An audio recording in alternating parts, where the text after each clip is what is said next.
আসসালামু আলাইকুম dear students, আশা করি তোমরা ভালো আছো। এই করোনা পরিস্থিতির ভিতর তোমরা বাসায় বসেই সময় পার করতেছো, বাসায় বসেই পড়াশোনা করতেছো। আমি মশিউর রহমান, প্রভাষক অর্থনীতি বিভাগ, সরকারি নাজিমউদ্দিন কলেজ, মাদারীপুর। আমি গত ক্লাসে তোমাদের অর্থনীতি দ্বিতীয় পত্র চতুর্থ অধ্যায় জনসংখ্যার দুইটা গুরুত্বপূর্ণ তত্ত্বের কথা বলেছিলাম। প্রথম তথ্য হচ্ছে ম্যালথাসের জনসংখ্যা তত্ত্ব, যেটা আমি গত ক্লাসে আলোচনা করেছি।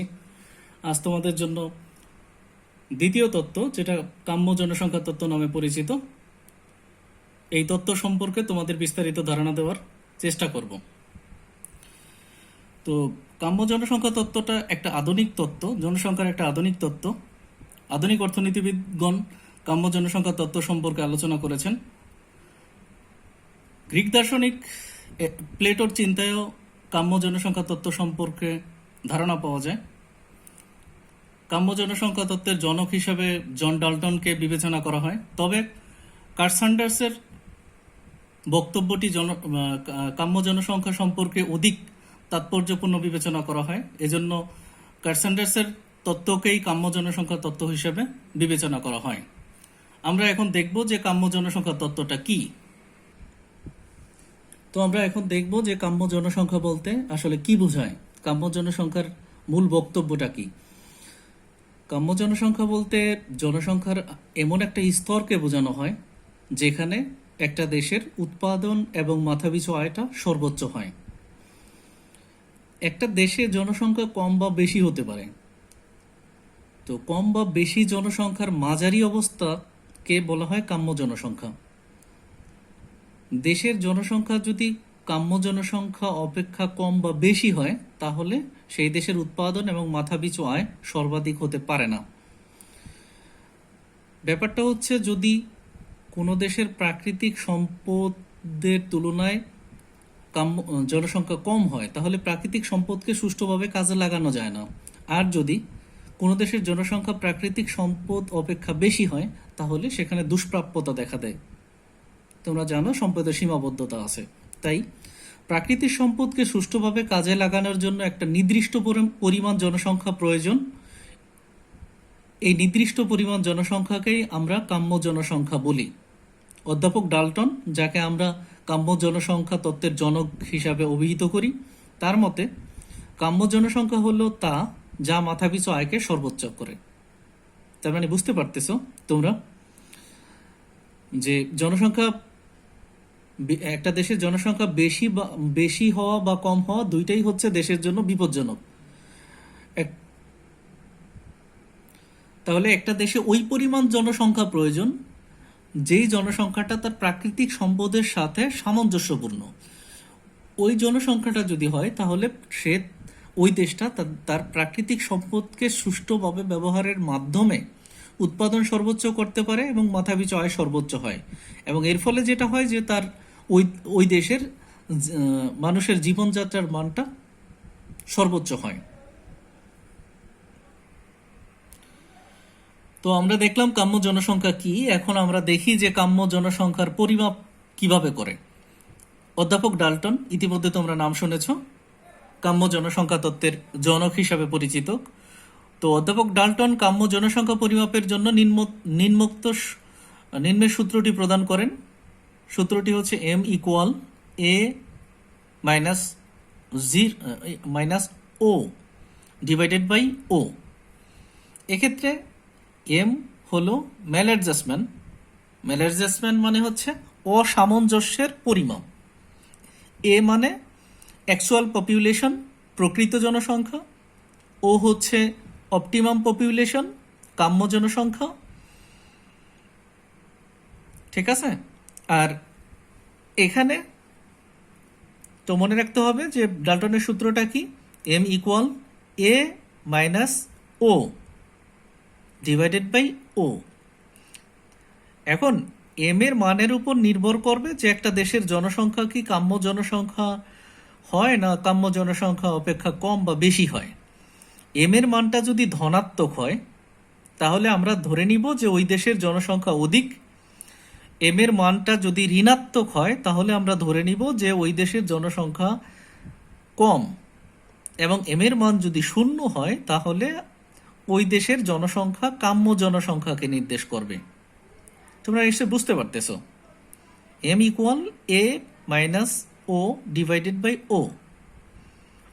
তো আমরা আসলে এখানে এই সূত্রটা প্রয়োগ করে দেখব যে একটা দেশের জনসংখ্যা কাম্য জনসংখ্যা হয় না কাম্য জনসংখ্যা অপেক্ষা অধিক হয় না কাম্য জনসংখ্যা অপেক্ষা কম হয়। তত্ত্বের বিশ্লেষণটা আমরা দেখি। মনে করি বাংলাদেশের কাম্য জনসংখ্যা হওয়া উচিত 4 কোটি এবং বর্তমান জনসংখ্যা হলো 18 কোটি। তো ডাল্টনের সূত্র প্রয়োগ করে আমরা দেখব যে বাংলাদেশের জনসংখ্যা কাম্য জনসংখ্যা থেকে কত দূরে আছে বা কাম্য জনসংখ্যা হয় কিনা। তো আমাদের সূত্র আমরা জানি যে M equal A minus O divided by O. M equal 18, এর মান কত? এর মান আমরা জানি, এ মানেটা কি? এ মানেটা হচ্ছে অ্যাকচুয়াল পপুলেশন বা প্রকৃত জনসংখ্যা। তো বাংলাদেশের প্রকৃত জনসংখ্যা M equal A minus O divided by O. A মানেটা হচ্ছে অ্যাকচুয়াল পপুলেশন। অ্যাকচুয়াল পপুলেশন মানে হচ্ছে যে ওই দেশের জনসংখ্যাটা কত, প্রকৃত অর্থেই কত। তো বাংলাদেশের বর্তমান জনসংখ্যা দেখা যাচ্ছে 18 কোটি, তাহলে এর মান হচ্ছে 18। এরপর হচ্ছে ও, ও মানে হচ্ছে অপটিমাম পপুলেশন। অপটিমাম মানেটা হচ্ছে যে এটা কাম্য। তো বাংলাদেশের কাম্য জনসংখ্যা কত হওয়া উচিত? 4 কোটি। তাহলে অপটিমাম পপুলেশন ওর জায়গায় আমরা 4 বসালাম, ডিভাইডেড বাই ও, তার মানে ও অপটিমাম পপুলেশন এখানে আমরা ভাগ করলাম 4 দিয়ে। তা 18 বিয়োগ 4 14 ভাগ 4 সমান 3.5। তো আমরা এর পূর্বেই জেনেছি যে এম এর মান যদি ধনাত্মক হয় তাহলে ওই দেশের জনসংখ্যা কাম্য জনসংখ্যা অপেক্ষা অধিক। এম এর মান যদি ঋণাত্মক হয় তাহলে ওই দেশের জনসংখ্যা হচ্ছে কম, আর এম এর মান যদি শূন্য হয় তাহলে ওই দেশের জনসংখ্যা কাম্য জনসংখ্যা নির্দেশ করে। তো আমাদের সূত্রের রেজাল্ট এসেছে 3.5। তার মানে এটা হচ্ছে শূন্যের তুলনায় বড় এবং এটা ধনাত্মক মান। এম এর মান যদি আমরা জানি, এম এর মান যদি ধনাত্মক হয় তাহলে অধিক জনসংখ্যা নির্দেশ করে। সুতরাং বাংলাদেশের জনসংখ্যা অধিক, ও বাংলাদেশে অধিক জনসংখ্যা বর্তমান। তোমরা নিশ্চয়ই বুঝতে পেরেছ। তো এতক্ষণ আমরা সূত্রের মাধ্যমে, গণিতের মাধ্যমে কাম্য জনসংখ্যা তত্ত্বটা হচ্ছে বিশ্লেষণ করার চেষ্টা করলাম। তাই এখন চিত্রের মাধ্যমে কাম্য জনসংখ্যা তত্ত্বটা হচ্ছে, তো আমরা এখন চিত্রের মাধ্যমে কাম্য জনসংখ্যা তত্ত্বটা তোমাদের দেখানোর চেষ্টা করব। তোমরা দেখতে পাচ্ছ নিশ্চয়ই।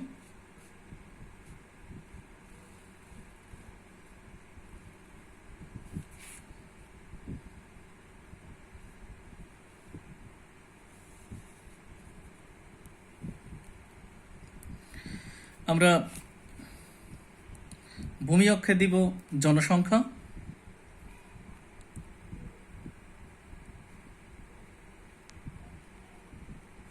আর লম্ব অক্ষে জীবনযাত্রার মান।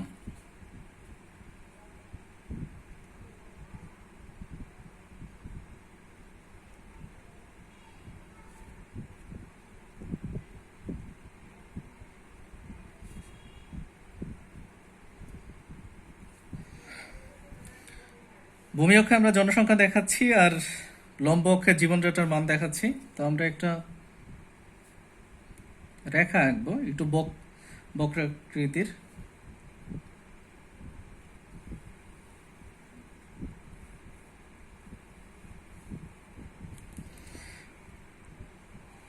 রেখাটা আমাদের আঁকা শেষ হয়েছে।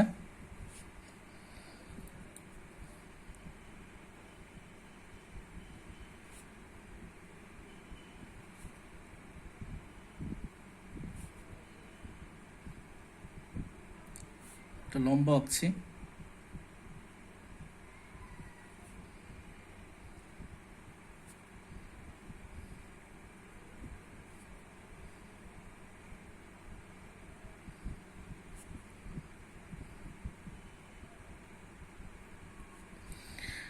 এটা যেহেতু জীবনযাত্রার মান রেখা, এজন্য স্ট্যান্ডার্ড অফ লিভিং কার্ভ দেখালাম। এটাকে এম বিন্দু দিই, এন বিন্দু, ছোট হাতের এম, ছোট হাতের এন। এটা হচ্ছে আন্ডার পপুলেশন, আর এটা হচ্ছে ওভার পপুলেশন, পি ও। তো আমরা চিত্রটা এখন বিশ্লেষণ করি। তোমরা শুরুতেই দেখলে যে লম্ব অক্ষে আমরা জীবনযাত্রার মান দেখাচ্ছি, আর ভূমি অক্ষে হচ্ছে জনসংখ্যা দেখালাম। এসএস রেখা হচ্ছে আমাদের জীবনযাত্রার মান রেখা, যেটাকে আবার বলা হয় যে জনসংখ্যার একটা অপেক্ষক।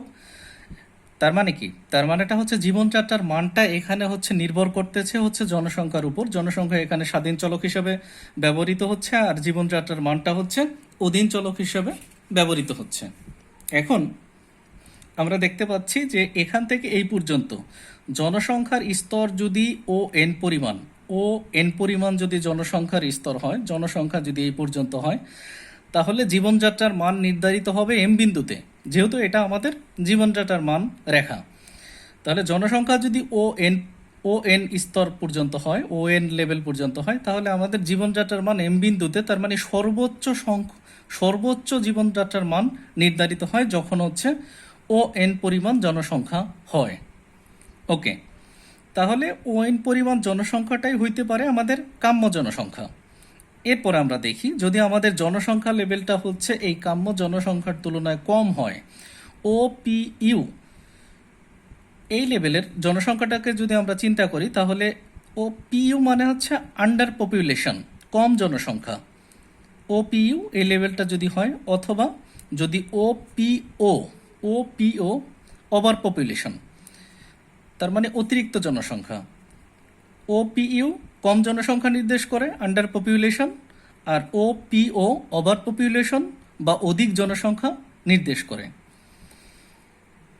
তাহলে আমরা এই দুই বিন্দু থেকে যদি আমরা উপরের দিকে যাই, আমরা যদি জীবনযাত্রার মান রেখা পর্যন্ত যাই, তাহলে এম বিন্দু এন বিন্দু দুই বিন্দুতেই আমরা দেখতে পাচ্ছি এই যে বড় হাতের যে এম, এই বিন্দুর তুলনায় হচ্ছে জীবনযাত্রার মানটা হচ্ছে কম। কেন কম হচ্ছে? কম হওয়ার কারণটা হচ্ছে যখন জনসংখ্যার পরিমাণটা কম থাকে, তাহলে একটা দেশ কি করে, তার প্রাকৃতিক সম্পদকে সে সুষ্ঠুভাবে কাজে লাগাতে পারে না।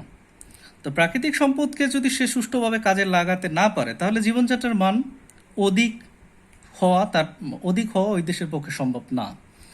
এরপরে যদি আবার আমরা চিন্তা করি যে ওই দেশের জনসংখ্যাটা হচ্ছে কাম্য জনসংখ্যার তুলনায় অধিক, তার মানে তার প্রাকৃতিক সম্পদের তুলনায় তার জনসংখ্যাটা যদি অধিক হয়, তখন তো তার জন্য দুষ্প্রাপ্যতা দেখা দিবে। সুতরাং তখনও তার জীবনযাত্রার মানটা এই লেভেলে পৌঁছাইতে পারে না।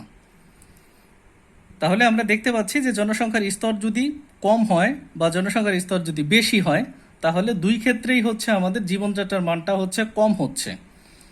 আর ও এন পরিমাণ জনসংখ্যার স্তর যদি থাকে, তাহলে আমাদের জীবনযাত্রার মানটা একদম সর্বোচ্চ পিকে চলে যায়, এম বিন্দুতে আমাদের জীবনযাত্রার মান নির্দেশ করে। তোমরা নিশ্চয়ই বুঝতে পেরেছ। তো এখন তোমাদের আমি দেখাবো যে প্রত্যেক তত্ত্বেরই তো কিছু সমালোচনা থাকে, তো আমি দেখাবো যে এই তত্ত্ব সমালোচনার বাইরে না, এই তত্ত্বেরও সমালোচনা থাকবে। তো কিভাবে এই তত্ত্বটা দুষ্ট সেটা আমি তোমাদেরকে দেখাচ্ছি। তো তোমরা জানো পৃথিবীর কোনো তত্ত্বই আসলে সমালোচনার ঊর্ধ্বে না।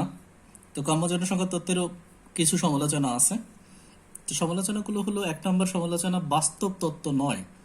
কাম্য জনসংখ্যাকে বলা হয় এটা আসলে বাস্তব তত্ত্ব নয়, কারণ কাম্য জনসংখ্যার স্তর যে কোথায় হবে এবং কত হবে সেটা কে পরিমাপ করে দিবে?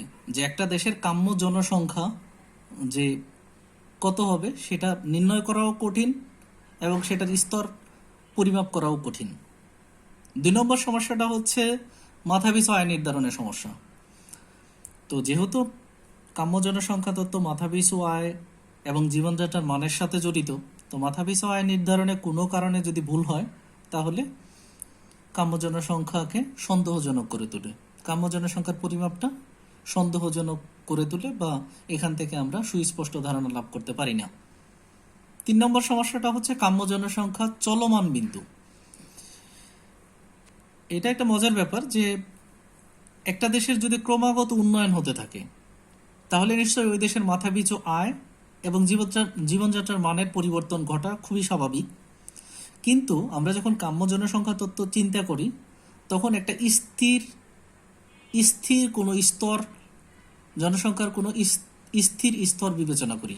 কিন্তু যদি ক্রমাগত উন্নয়ন হয় তাহলে মাথাপিছু আয় এবং জীবনযাত্রার মান পরিবর্তন ঘটে। তো এই অবস্থায় কাম্যতার স্তর যে আমরা স্থির ধরেছি সেটাও তো স্থির হওয়া সম্ভব না। তো কাম্যতারও পরিবর্তন ঘটে, খুবই স্বাভাবিক। সুতরাং আমরা যে কাম্যতার স্তরটাকে স্থির ধরে বিবেচনা করেছি সেটা আসলে ঠিক নয়। 4 নম্বর সমস্যা বা 4 নম্বর সমালোচনা হচ্ছে কাম্যতার ধারণা বিভিন্ন অর্থে ব্যবহৃত হয়। বিভিন্ন অর্থনীতিবিদ বিভিন্নভাবে কাম্যতাকে ব্যবহার করেছেন। মানে জনসংখ্যার বিপরীতে কোনটাকে বিবেচনা করব?